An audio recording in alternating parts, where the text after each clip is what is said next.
Hi, boys and girls. Welcome to Storytime with Brian Martindale.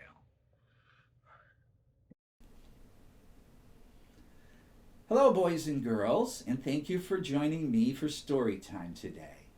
During the 12 days of Christmas, I'll have a new children's story each day for your bedtime.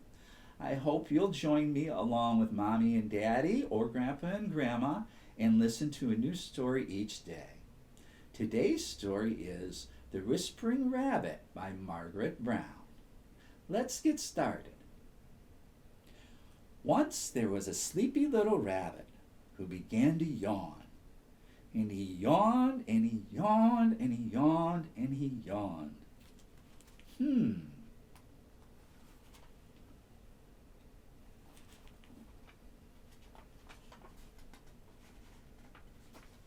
He opened his little rabbit mouth when he yawned till you could see his white front teeth and his little round pink mouth.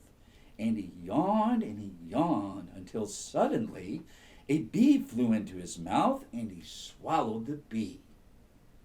Ho, ho, said a fat owl. Always keep your paw in front of your mouth when you yawn, hooted the owl. Rabbits never do that, said the sleepy little rabbit. Silly rabbit, said the owl as he flew away.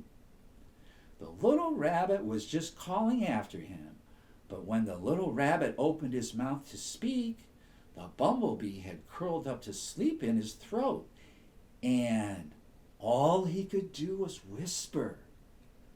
What shall I do? He whispered to the squirrel who wasn't sleepy.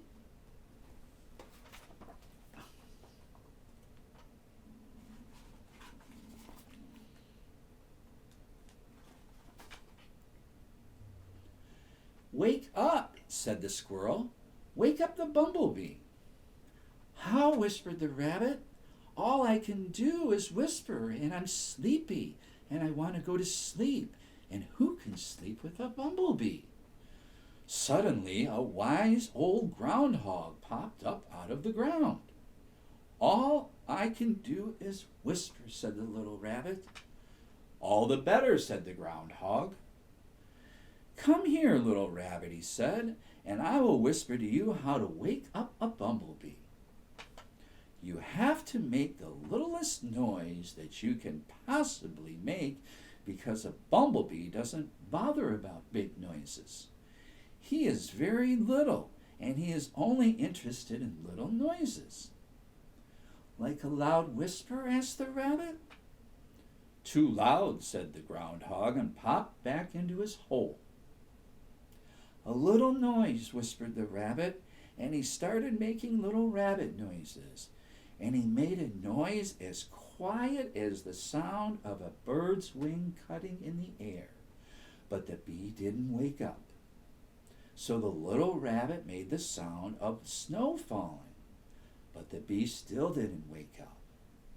So the little rabbit made the sound of a bug breathing and a fly sneezing and the grass rustling and a fireman thinking. Still the bee didn't wake up. So the rabbit sat and thought of all the sounds he could think of. The little sounds. What could they be?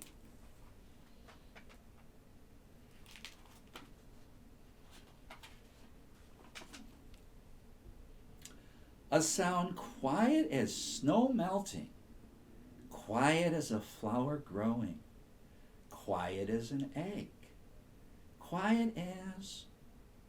And suddenly he knew a little noise that he would make, and he made it. It was like a little click made hundreds of miles away by a bumblebee in an apple tree in full blossom on a mountain top.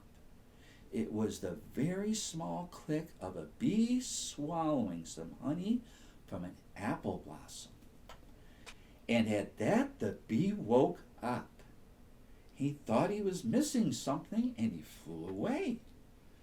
And then what did the little rabbit do? That sleepy little rabbit.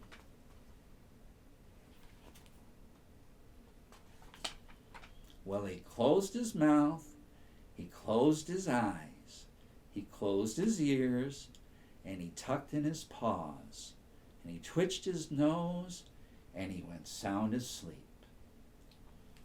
And that's the end of today's story, boys and girls. If you enjoyed this story with me, please come back tomorrow and bring Mommy and Daddy or Grandpa and Grandma and hear tomorrow's story. Mom and Dad, Grandpa and Grandma, if you would like me telling your child or grandchild this story today, please use the link below. You'll find in the description.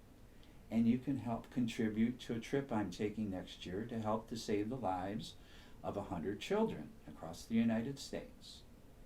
Also, you can enter to win any of the days that I'm reading these 3 classic golden books for your child or grandchildren. Just go to the Kidneys for Kids website. You'll find the link below in the description and enter to win up until December 24th when we'll draw the winner. Thank you for tuning in today, and I hope to see you again tomorrow. Hi, boys and girls. Welcome to Storytime with Brian Martindale.